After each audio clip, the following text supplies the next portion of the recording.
खिलाफे पैगंबर कसे रागजीद कि हरगिज बमंजिल नखाहद रसीद। सरल মানুষদের ধোঁকা দিয়া কুপথে নিও না। দয়াল নবী ইসলাম ঘোষণা দিয়েছেন যারা সুন্নারে ধরবে, সুবহানাল্লাহ বলি, সুবহানাল্লাহ ধরবেন। ভাই আমরা ধরবো কিসে ধরবো? বেদাতে ধরবো, শিরকেরে ধরবো, কুফরিরে ধরবো? ও ভাই আমরা ধরার মতো ধরবো, সুন্নারে ধরবো। ধরতে তৈয়ার আছেন? কাকে হাত দেখি ভাই, হাত দেখি। কোরআন সুন্নাহকে আমরা ধরার মতো ধরবো, কোরআন সুন্নাহ ভুলবো না, কোরআন সুন্নাহ ছাড়বো না।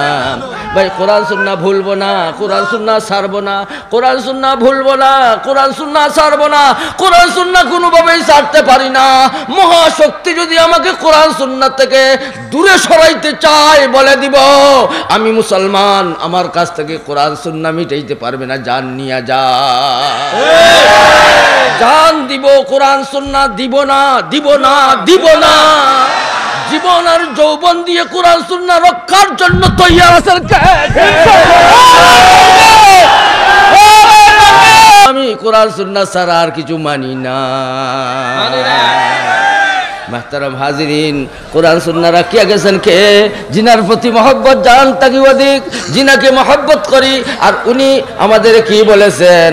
বেশি মহব্বতের মানুষ এই মানুষ হবে আমার সাথে জান্নাতে যাবে এই মানুষ, যে মানুষটা বেশি ভাবে এই আমার সুন্নতে আঁকড়িয়া ধরছে। জুড়ে বলি সুবহানাল্লাহ। বুঝা গেল জান্নাতি মানুষ বনতে গেলে ভাই কোরআন সুন্নাহ ছাড়া বিকল্প নাই, জান্নাতে যাওয়া যাবে না। সুবহানাল্লাহ বলি।